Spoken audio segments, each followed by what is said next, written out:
You're listening to Impolite Society with Laura and Rachel. We're feeling good. We're feeling loose.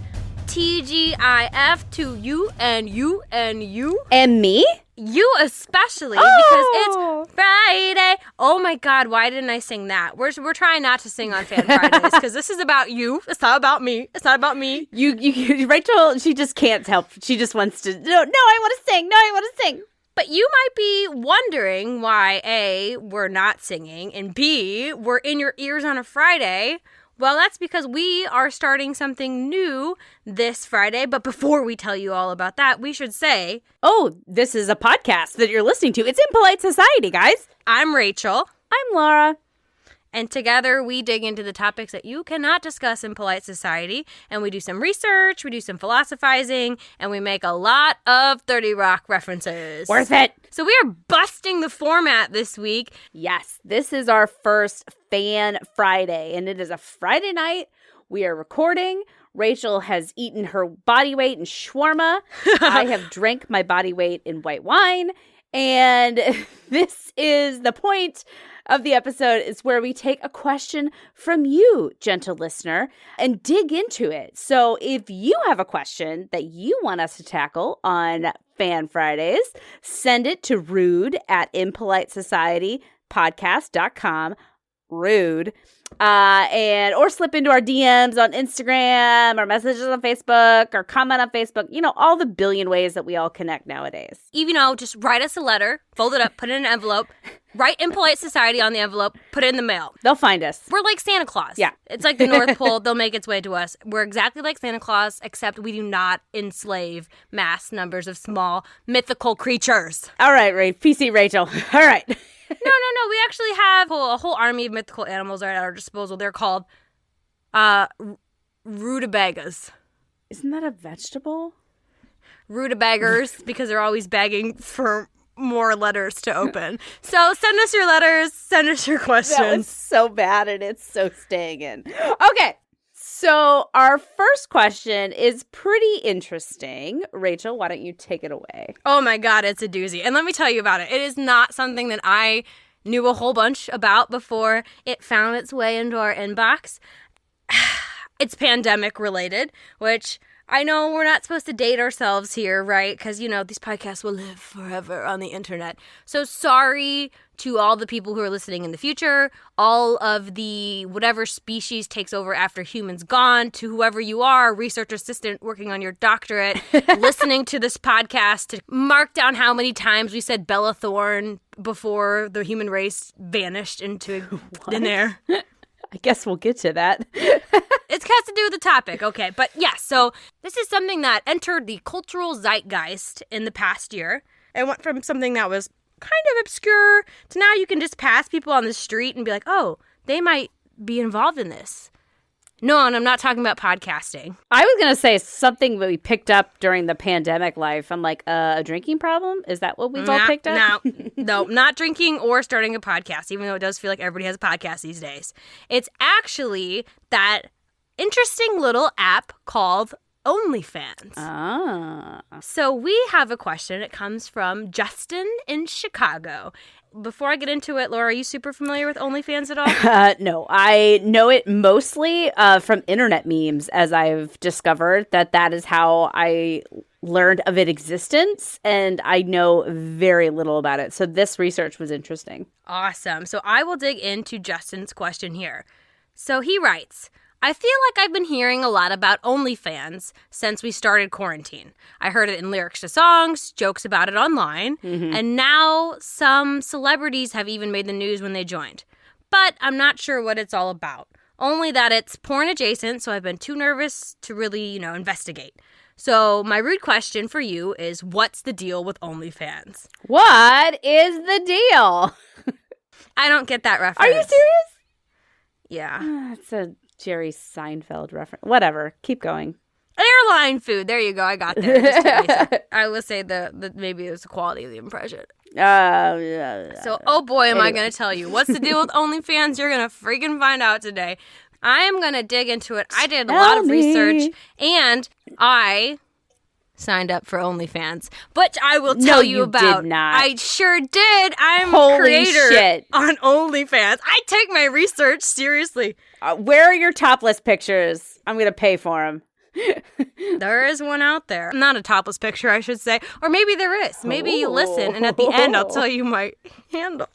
Justin, listen up. What is OnlyFans? I feel like the best place to start is by asking OnlyFans themselves. So, according to the website, OnlyFans lets content creators monetize their work by giving them a platform to post their content securely behind a paywall. So essentially that just means you take your content and to see it, you have to subscribe. And I mean, you can subscribe for free, but most of them fall between $5 and $50. That's kind of the range that they have there. A key differentiator for the website is that the money that content creators are making from those subscriptions are going straight into their pocket.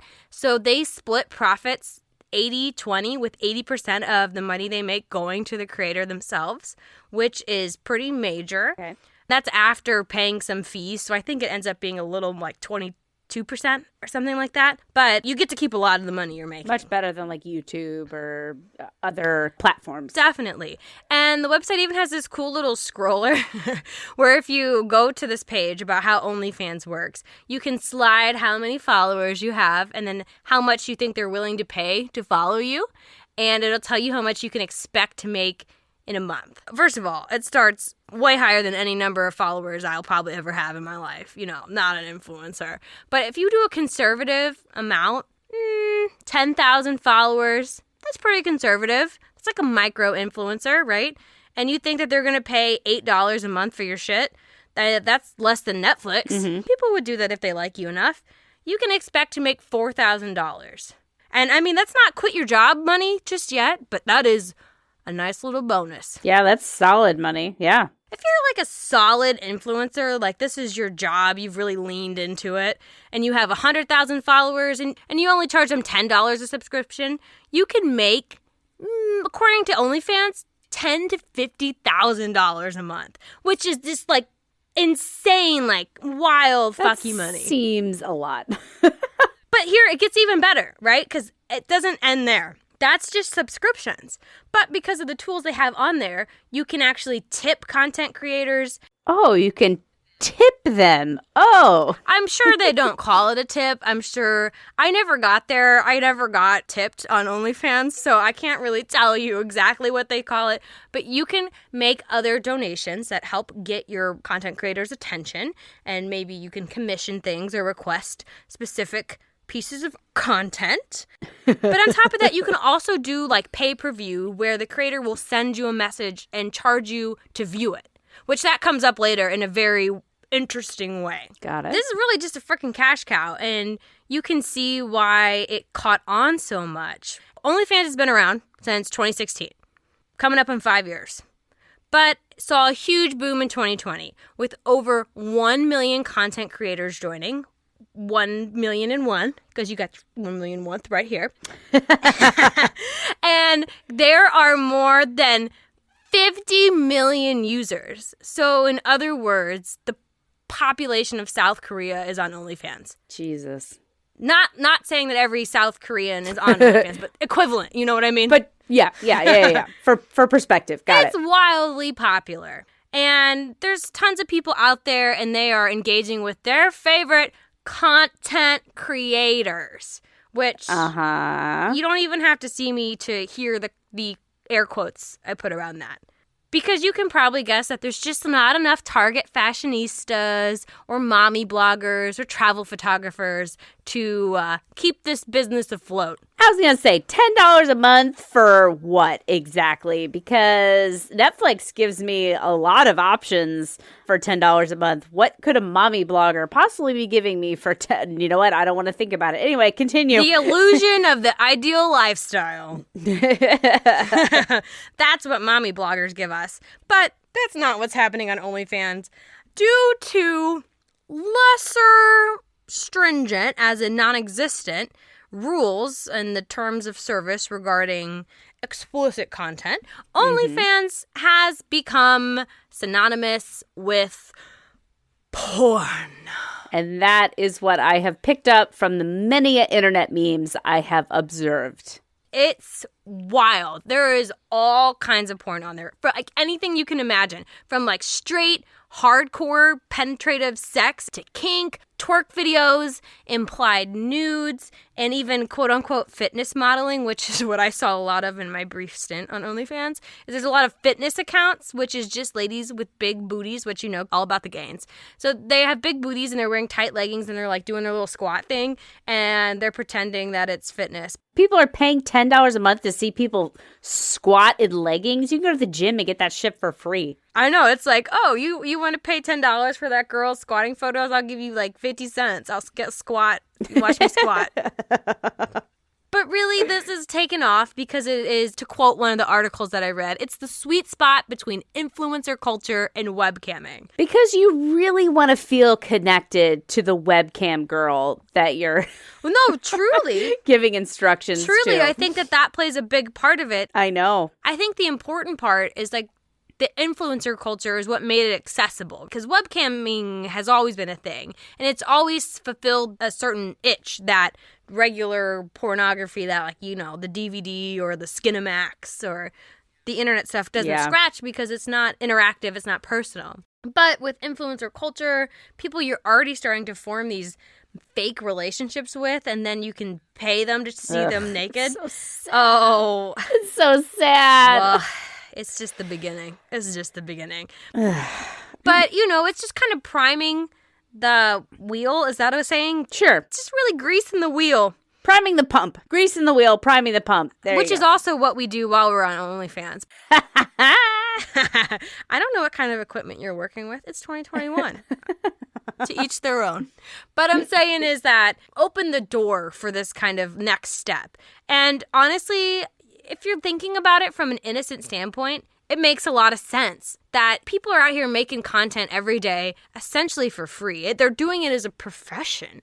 They're really making this stuff and putting it out there. And then the only way for them to monetize it is for them to force these really shitty ads down our throats. Yeah, but I mean, that is perpetually what television and entertainment is. This is not my quote, but it's from some TV show or something that I think it's 30 Rock actually. Hell yeah. You fill the time between Tampax commercials. Like that's what you really do, like as an entertainer, is in television and movies and certainly YouTube. You fill the space between advertisement. But this kind of flips the script, right? It's the network television versus the cable. You pay for the content, which is what we also, maybe it's not just influencers who are greasing our wheels over here. It's also the streaming services where we think, you know, we're primed and our brain has been conditioned lately to say like I pay for content as opposed to getting the content for free with like the kind of unspoken understanding that I'm also going to have to consume these ads to support it. Yeah. And it makes sense from my perspective. But somewhere along the lines, because of the stricter rules on other social platforms and the loose rules on this platform, it really became about sex work. It's actually changing the industry of sex work. For a lot of I always want to say women, but you know what? Sex work is an equal opportunity employer. There's men, there's women, there's people who do not conform to either of the genders. All the models, let's call them models, all the models out there, it's giving them an opportunity to work for themselves. It's giving them a lot more autonomy in an industry that's usually profits off of objectifying people or really reducing them to their core functions. Isn't that also what OnlyFans are doing? But I guess in the end, what you're saying is whether or not the end product is what it is. But in this case, the person who's actually doing the work gets the profit. Exactly. It's put really well in a documentary on Hulu called OnlyFans, Selling Sex. There is a model, quote unquote. Yes, there's a woman on there who also did porn previously, and she talked about, you know, hours and hours on set, getting direction, not really having control over what her day was like, and working for these guys and making them money who she didn't like. A lot of the directors, she said she really despised them. And now she flipped the script, right? So she is in control. She's the one deciding what she does with who, putting what where, doing this and that, whatever. She's in charge of it. She sets her own boundaries. She sets her own limits, and she makes 80% of the money that she brings in. And I think it was like the hourly rate was insanely higher than anything she ever did when she was making porn. mainstream porn.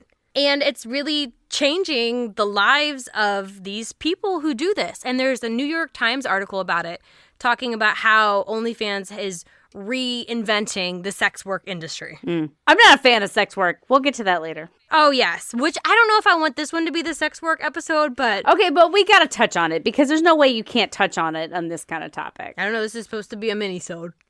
Oh, jeez. Oh, jeez. Well, okay. So, but when there is money to be made, just like in porn, there's going to be people who swoop in and find ways to siphon the money, make a lot of money, you know, make the system work in their favor. There's actually real culture vultures, as they've been accused of being, who are swooping in on OnlyFans to make a lot of money. We love them. We hate them. They're just like us. They are celebrities. And they are jumping on the OnlyFans wagon, and they are wringing every cent out of it. Most notable is Bella Thorne. Do you have any fucking clue who she is? No clue. Me neither, because my family did not have cable growing up. Apparently, she is some kind of Disney Channel lady or child, girl. Of course she was. Yes. I don't know what show she was on. I didn't see any Disney Channel original movies past the Lizzie McGuire one. Did you ever see Lizzie McGuire? No. I didn't see Seinfeld. You didn't see Lizzie McGuire. They're obviously equally relevant cultural strongholds. Only history will tell. I think history has told. Who's the main star of Seinfeld? I don't know. Are you fucking kidding? You know who the main star of Seinfeld is. That was a jest, folks. This is comedy. So Disney Channel star. Disney Channel, damaged starlet, too young, too much exposure. Swung the opposite way, wanted to be a bad girl, does all this like wild stuff. She's directed a pornography before. She's won an award from Pornhub about her directing. Yeah, exactly. That's a lot of people's impression. So anyways, she goes out on the Twitter, I think like summer last year, 2020, and she goes out there and she's all like, I'm going on OnlyFans, bitches, and she gets everybody riled up. She starts her account. She gets people to follow her, like people flock to the app after she says she's going on there, and she makes her account. Homegirl literally rakes in $1 million in 24 hours. Good for her. In the first week, $2 million. Good for her.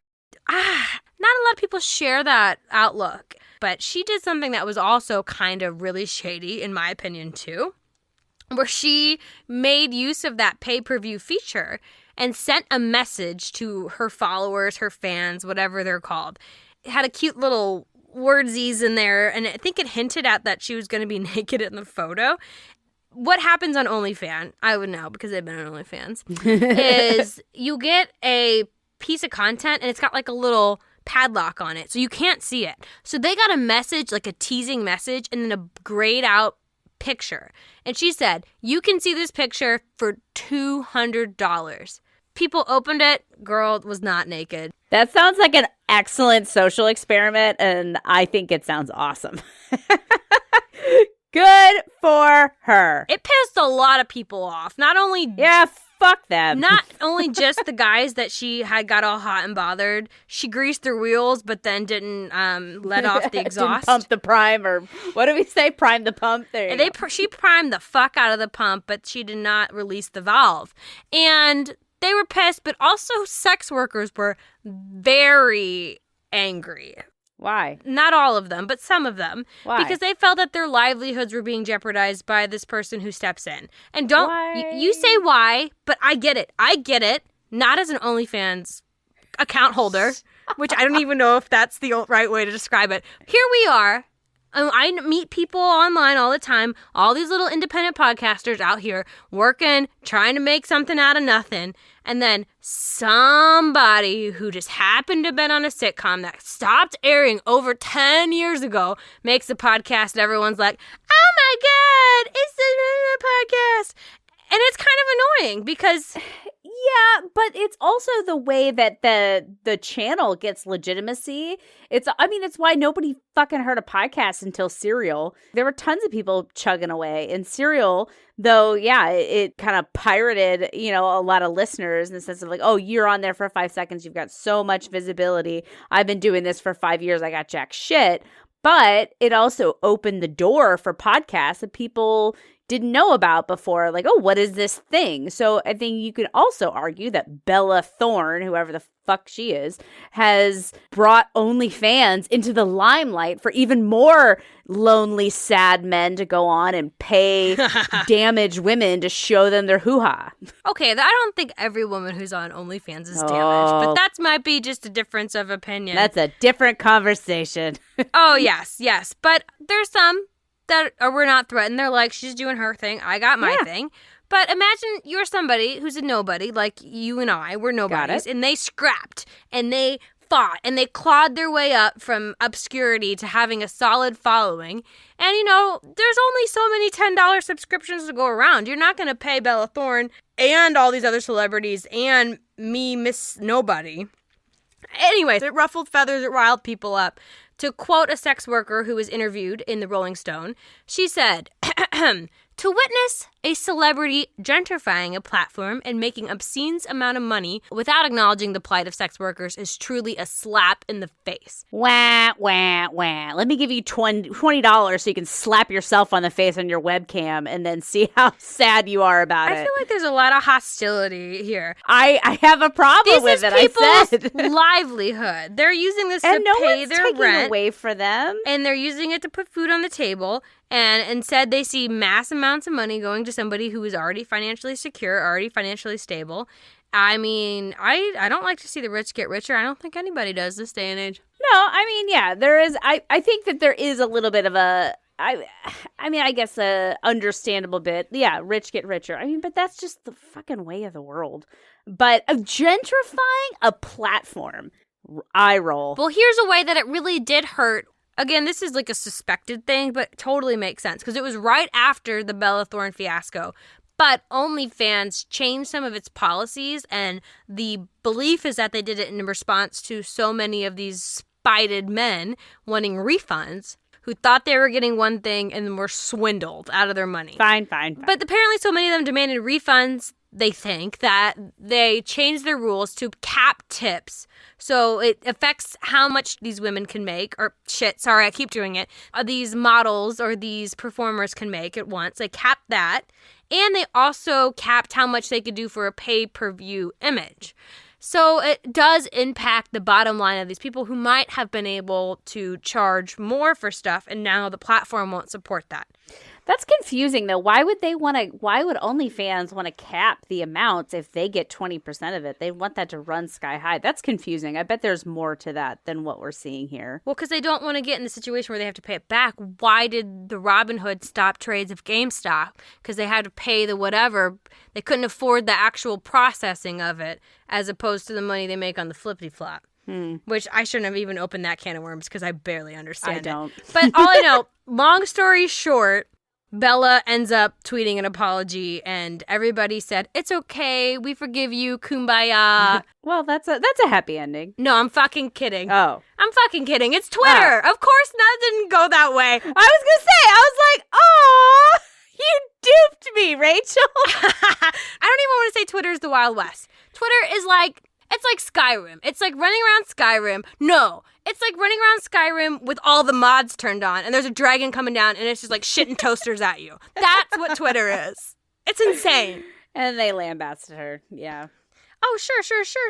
She said she was doing it for quote-unquote research. Like, I'm only researching how much my bank account can go up off this. At least and we've talked about this before, at least just be honest in your intentions. Be like, yeah, I was trying to make a buck. Sorry, guys. I didn't think about y'all. Yeah. Even though she's not posting nudes there because her nipples are precious and she can't show those off. But it opened the floodgate, and there's a lot of celebrities on there now. Cardi B, Aaron Carter, From the Left to the Right, Make Noise. Do you know that song?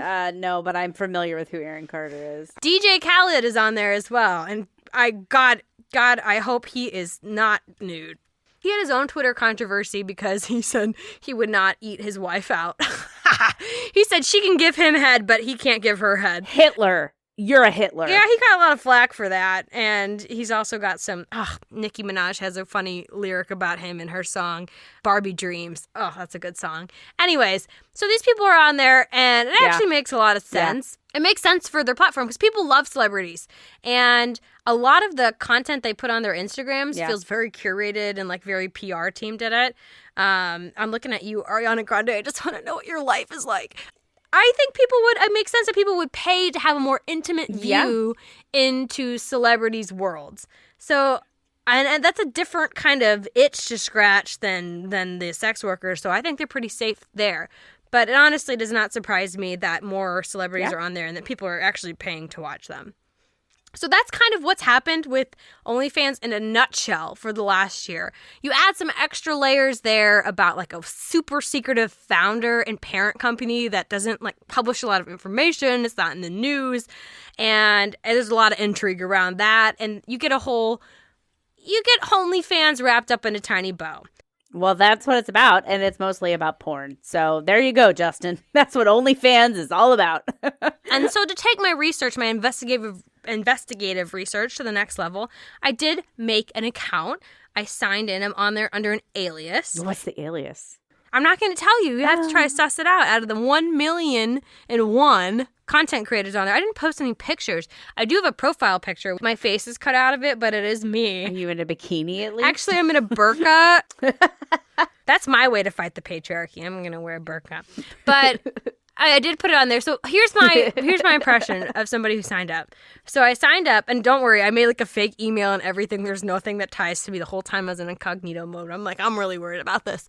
So I sign up with my fake email, fake name. I get in there, and I make my account. I put in my little profile picture. And then I'm just like, what the fuck do I do? It's really mind-blowing because it's so opposite of every other social media, which is like, discover this, look at this, you might like this content. There's literally just one little piece that's, oh, you might like these people. But outside of that, there's no way to find anybody. You can't even search. The way to find someone's OnlyFans is you have to have a URL. What? So it's like onlyfans.com/their username. Oh. I mean, that kind of makes sense because the only people who can find it are your fans, people who already follow you. That's interesting. That is interesting. Wild? Yeah. Because, like, you would think that you could go in and search, you know, like you said, all the different shit that you find on porn sites, like kink stuff and, you know, I don't know what porn terms are. I don't like you could search that kink stuff. There you MILFs, go. Bukkake. Oh, bukkake. Okay. I thought you said hockey, and I was like, hockey. Hockey moms, you know. I think hockey moms probably is a porn genre.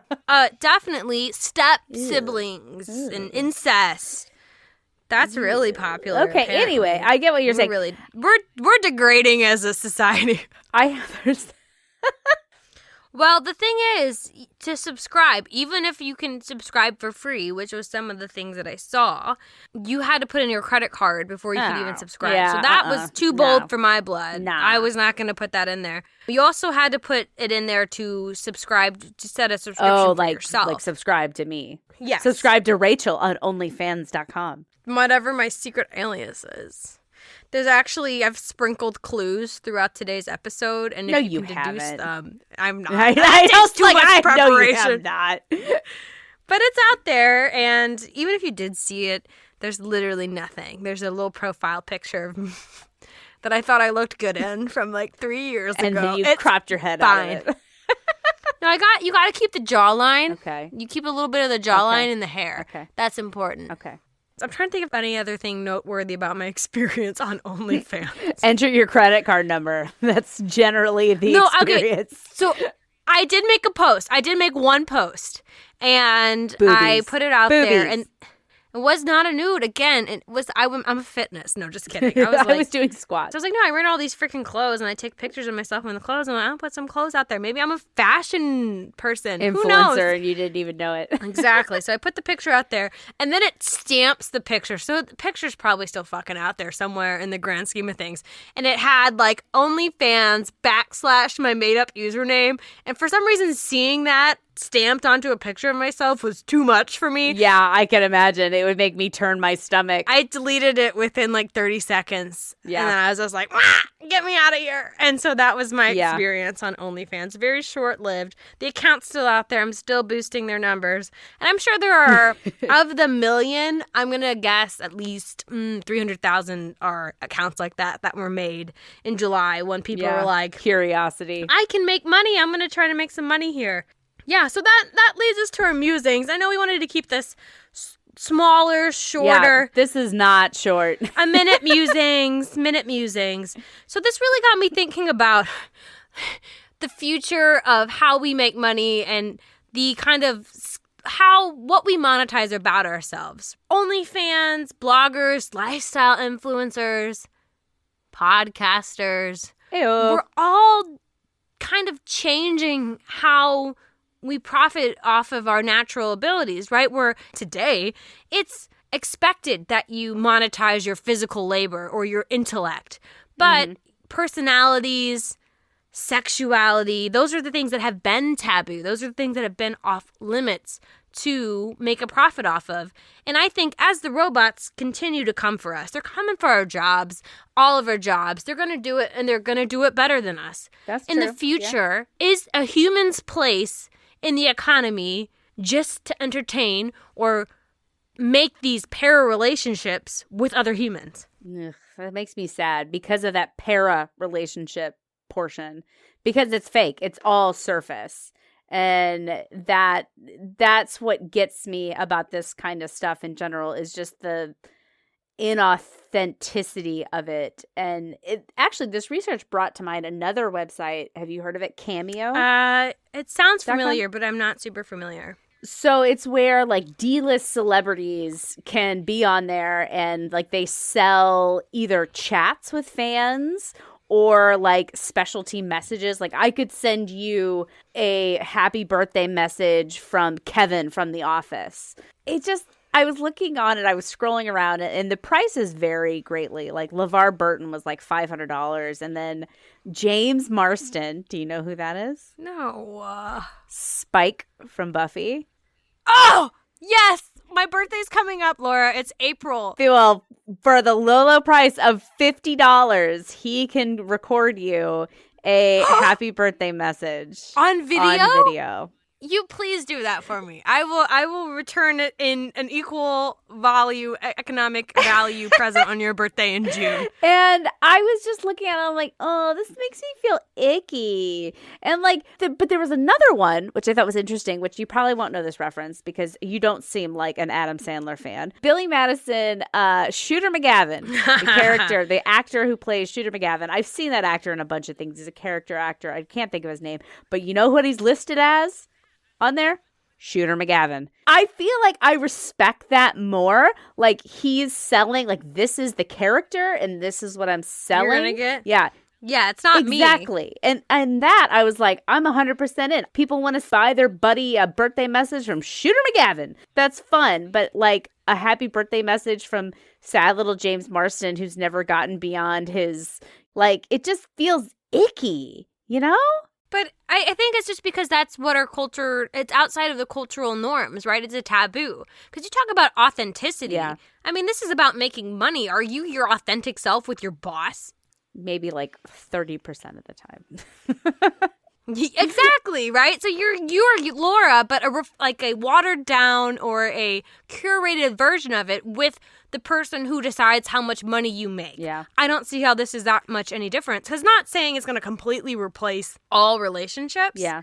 Because I'm sure these creators, I almost did it again, unquote. In the documentary that I watched on Hulu, they had relationships. They had boyfriends and significant others and things that were happening outside of it. It was just they were commodifying that part of themselves. Yeah. All this stuff on OnlyFans makes me think of an awesome... It wasn't a meme because I think it was actually really before memes.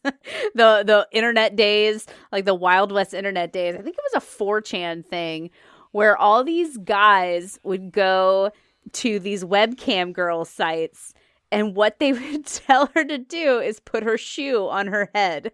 And like, it was just over and over and over again. And like they were trolling these webcam sites, and the girl is just like, okay. She take off her shoe and just sit it on her head.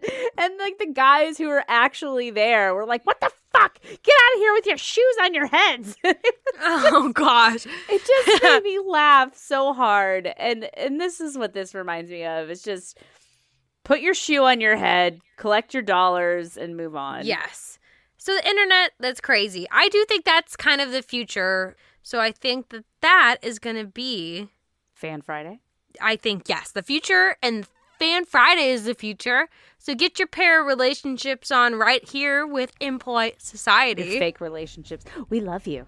Would you like us to put our shoe it's on our heads? Right? I'll send you a birthday message for free. Hey, Justin. Thanks for writing. Talk to you later. Have a happy weekend, TGIF. Oh.